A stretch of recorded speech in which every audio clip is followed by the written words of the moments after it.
오늘 누가복음 23장 39절에서 43절 말씀 중심으로 십자가 내가 예수님과 함께 낙원에 있으리라 라는 제목의 말씀으로 하나님 말씀 나누도록 하겠습니다. 우리 지난주에 가상 1원, 가상 7원 중에 1원 첫 번째 말씀을 나눴죠. 저들의 죄를 사하여 주소서라는 말씀이 우리 예수님께서 희년을 선포하시는 십자가였다. 그래서 죄에서 자유를 선포하시고 종의 신분에서 하나님의 자녀가 되도록 자유를 선포하시고 모든 억압으로부터 자유를 선언하셨다라는 내용의 말씀을 들었습니다. 이제 오늘은 가상 7원 중에 두 번째 말씀인 내가 예수님과 함께 낙원에 있으리라 라는 말씀을 가지고 말씀을 나누고자 합니다. 우리 예수님께서 십자가에 매달리셨을 때 양옆에 두 강도가 있었습니다. 이 두 강도가 처음에는 예수님을 비난하고 비방했습니다. 그러다가 갑자기 어떤 시점에서 한 강도는 예수님을 비난하고 한 강도는 예수님께 기도하는, 간구하는 그런 모습을 보여주게 됩니다. 마태복음 27장 44절이나 마가복음 15장 32절을 보시면 두 강도가 맨 처음에는 예수님께 막 비난하고 비방하는 모습을 볼 수 있고요. 그때 지나가는 자들이나 대제사장들이나 서기관과 같은 사람들도 예수님을 비난했습니다. 그러다가 갑작스럽게 한편 강도가 예수님께 기도를 하게 되는 것이죠. 기도하기 전에는 어땠는지 한번 볼까요? 39절 보시면 달린 행악자 중 하나는 비방하여 이르되 내가 그리스도가 아니냐 너와 우리를 구원하라 하되 아멘. 이 내용을 보면 한편 강도가 예수님께 이렇게 비난합니다. 너 그리스도가 아니냐? 그렇다면 너를 구원해 봐라. 그리고 우리를 구원해 봐라. 이 말인즉슨 십자가에 못 박혀 있는데 못 박힌 상태에서 십자가 아래로 뛰어내리는 거예요. 그리고 자기들을 비난하고 모욕을 주고 있는 로마 군인과 유대의 종교 지도자들을 우리 예수님께서 즉결 처분하는 것입니다. 그러니까 이런 식으로 유대인은 표적을 구한다는 말이 이런 겁니다. 십자가에 죽으시는 예수님 말고 십자가에서 뛰어내리는 예수님이에요.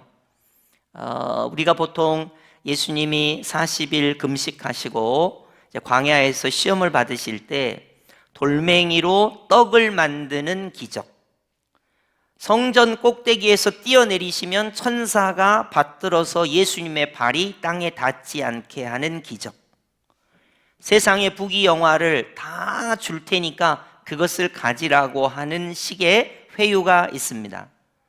여러분, 우리 예수님은 그런 표적이 중요한 것이 아니라 십자가에서 보배 피를 흘리심으로 우리에게 자유를 주시는 구원을 이루시는 것이 예수님께서 이 땅에 오신 목적입니다.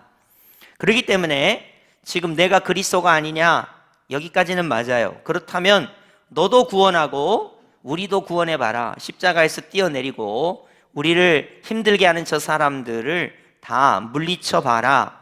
이런 표적을 구하는 이 한편 강도의 비난이 절대로 옳은 비난이 아닙니다.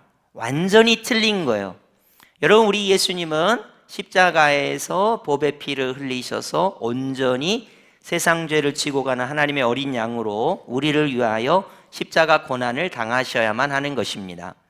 그렇기 때문에 너와 우리를 구원하라, 십자가에서 뛰어내려라, 이런 표현이 예수님을 어떻게 보면 예수님의 사역을 하지 못하게 하는 표현이 되겠습니다. 그러다가 아침 9시부터 오후 3시까지 십자가에 매달려 죽으시는 우리 예수님 옆에 있던 한편 강도가 웬일인지 너가 그리스도가 아니냐, 너와 우리를 구원하라 이렇게 비난하다가 어떤 순간에 갑자기 변하게 됩니다. 회개하고 회심하게 되는 거예요. 그것을 어떤 시점으로 볼 것이냐, 가상 1원을 통해서 이 강도가 회심했다고 볼 수 있습니다. 가상 1원이 무엇입니까? 아버지 저들을 사하여 주옵소서. 34절에 가상 1원이 그렇게 선언이 되죠. 보통 십자가에 못 박혀 죽는 사람은 상대방을 저주하거나 원망을 한다고 합니다. 근데 우리 예수님은 자기를 십자가에 못 박은 사람들을 용서해 달라고 간구하시는 거예요. 여기에 한편 강도가 감동을 받고 회심하게 되었다, 이렇게 보게 되는 것이죠. 여러분, 예수님이 십자가에 죽으실 때 저들을 사하여 주옵소서, 이게 예수님의 모습이에요. 이 예수님의 모습을 닮아가는 겁니다. 스데반 집사님도 돌에 맞아 죽을 때 아버지 저들을 용서해 주십시오 라고 예수님을 닮아가는 거예요. 초대교회 모든 순교자들도 저들을 용서해 주십시오 라고 예수님을 닮았습니다. 여러분은 예수님의 어떤 모습을 닮기를 원하십니까? 요즘 들어서 세상이 참 힘들어요. 예수님을 닮자고 하는 그리스도인들이 아버지 저들을 용서해 주십시오 라고 사랑하고 용서하고 화해하고 이런 모습이 우리의 모습이어야 돼요.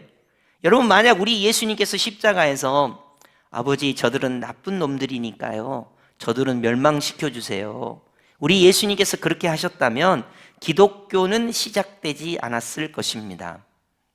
여러분, 하나님의 사랑이 예수 그리스도의 사랑이 우리에게 전달이 되었는데 아버지 저들을 용서해 주십시오라는 그리스도의 사랑이 기독교의 시작인 것입니다.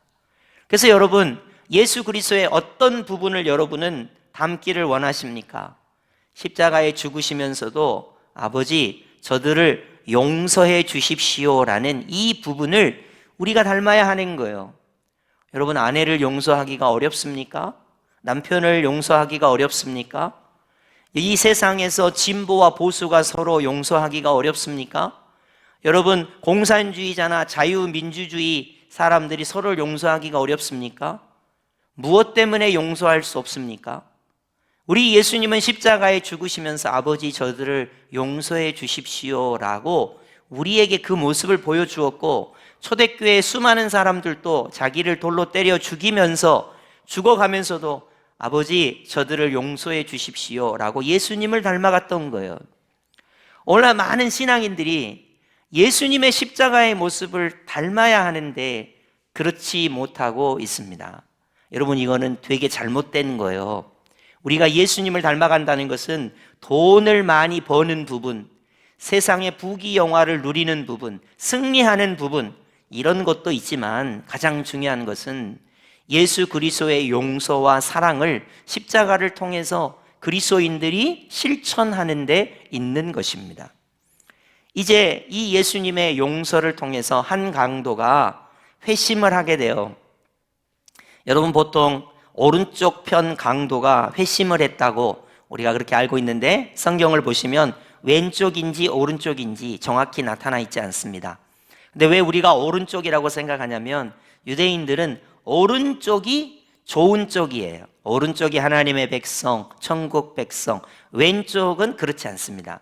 그래서 그냥 오른쪽이겠지 이렇게 생각하는 것이지 사실은 어느 쪽 강도인지 성경은 말하고 있지 않습니다. 한편 강도가 예수님께서 저들을 용서해 주십시오라고 하는 그것에 이제 회심하게 됩니다. 그리고 뭐라고 꾸짖습니까? 40절, 하나는 그 사람을 꾸짖어 이르되 내가 동일한 정죄를 받고서도 하나님을 두려워하지 아니하느냐. 41절, 우리는 우리가 행한 일에 상당한 보응을 받는 것이니 이에 당연하거니와 이 사람이 행한 것은 옳지 않은 것이 없느니라 라고 그 사람을 꾸짖게 됩니다. 다시 말해서 너와 나는 죄인이지 않냐, 그러나 예수님은 죄가 없지 않냐. 우리는 죄에 맞는 벌을 받는 것이지만은 예수님은 죄가 없는 분이시지 않냐, 나는 죄인이지 않냐, 이렇게 이야기를 하는 거예요.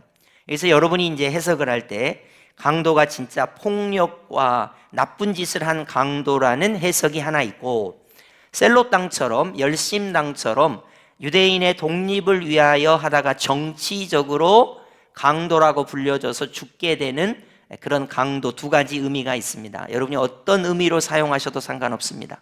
일평생 죄만 짓다가 이제 예수님 옆에서 십자가에 죽으면서 자기가 죄인이고 예수님은 죄가 없다는 것을 깨닫게 되는 것이죠.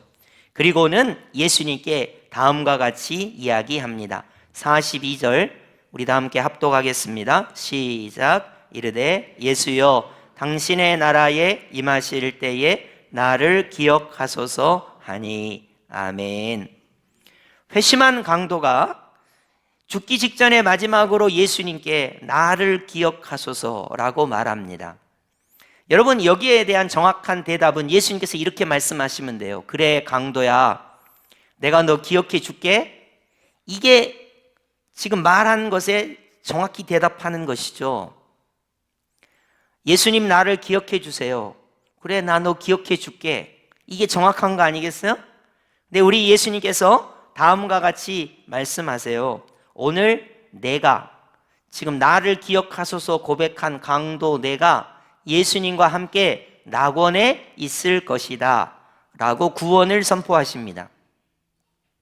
여러분, 우리가 보통 세례를 주거나 그 사람의 신앙 고백을 인정할 때 신앙 고백을 대충 하는 것을 우리는 원치 않습니다.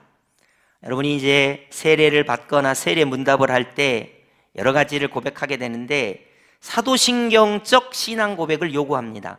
한번 사도신경을 제가 한번 분해해 볼 테니까 보세요. 성부 하나님을 믿습니다. 어떤 성부 하나님입니까? 전능하셔서 천지 만물을 창조하신 성부 하나님을 내가 믿습니다. 이 정도는 해야 세례를 주는 거예요.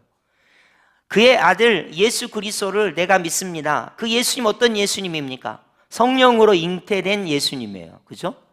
그리고 본디오 빌라도에게 십자가 고난을 받으신 예수님이에요. 죽은 지 사흘 만에 부활하신 예수님을 믿는다고 해야 돼요. 그리고 하늘에 승천하셔서 하나님 보좌 우편에 좌정하신 예수님을 믿는다고 해야 돼요. 그리고 산자와 죽은 자를 심판하러 오시는 재림하시는 예수님을 믿는다고 고백해야 우리말로 보도시 세례를 받을 수 있는 거예요. 이 정도로 고백 안 하면 세례 못 줍니다. 그러지 않겠어요? 그리고는 마지막에 삼위일체 하나님 중에 성부 하나님을 내가 믿습니다. 그래서 성부 하나님, 성자 예수님, 성령 하나님을 내가 믿습니다. 이렇게 고백해야 6개월 학습받고 6개월 세례 교육 받고 1년 만에 세례를 받을 수가 있는 거예요. 근데 예수여 당신의 나라에 임하실 때에 나를 기억하소서. 여러분, 이게 얼마나 부족한 신앙 고백인지 여러분 아시겠어요? 나를 기억하소서. 예수님을 믿는다는 것도 아니에요. 십자가 보혈을 믿는다는 것도 아닙니다. 단지 이 죄인이 예수님 나를 기억해 주세요. 근데 그럴 수밖에 없어요. 예수님을 처음 만났거든요. 예수님에 대해서 전혀 지식이 없어요. 단지 그냥 예수님 나를 기억해 주세요 라고 말합니다. 이때 우리 예수님께서 기대 이상의 구원과 은혜를 베풀어 주십니다.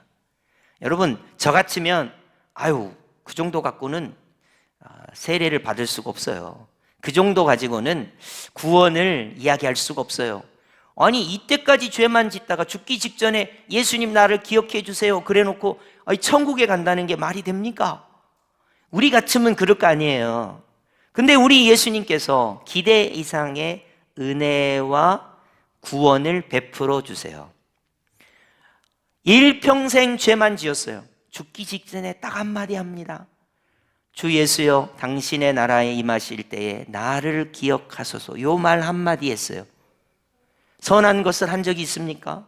없습니다. 요 말 한마디만 한 거예요.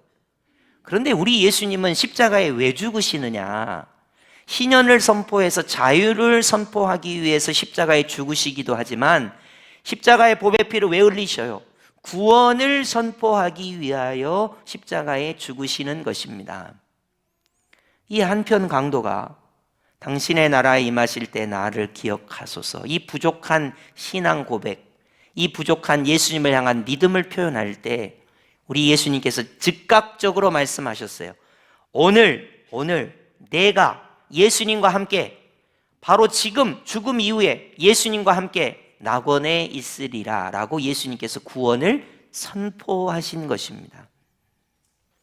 여러분이 가끔 교회를 다닐 때 교회는 조직적이어야 되고 열심히 해야 된다는 이야기를 많이 듣습니다. 틀린 말은 아니에요. 뭐 예를 들어서 6개월 학습교인, 6개월 세례교인 해갖고 세례문답 해갖고 됩니다. 열심히 다니다 보면 서리 집사님을 받아요. 여러분 서리 집사님 할 때 웬만큼 신앙생활 해갖고는 서리 집사님 못 받아요. 주일도 어느 정도 출석해야지요. 교회 일도 어느 정도 해야 합니다.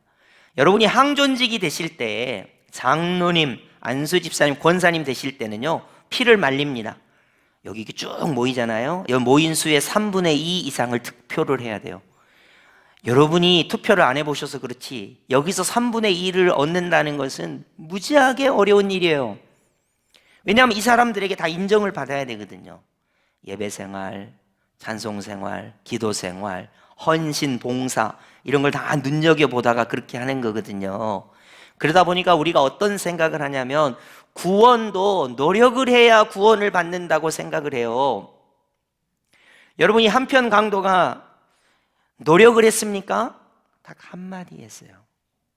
일평생 죄만 짓다가 예수님을 바라보고 한마디 고백을 합니다. 주 예수여, 당신의 나라에 임하실 때에 나를 기억하소서. 성부 하나님을 신앙 고백한 것도 아닙니다. 성자 예수님을 조직신학적으로 고백한 것도 아니에요. 성령 하나님을 고백한 것도 아닙니다. 부족하지만 연약하지만 예수님 나를 기억해 주세요. 그때 우리 예수님께서 십자가에서 구원을 선포하시게 됩니다. 여러분이 내가 예수님께 어떤 고백을 해야 예수님께서 나에게 구원을 허락해 주실까 그렇게 고민하신다면 신앙생활을 잘못하시고 있는 거예요. 주 예수의 이름을 부르기만 하면 구원을 받습니다.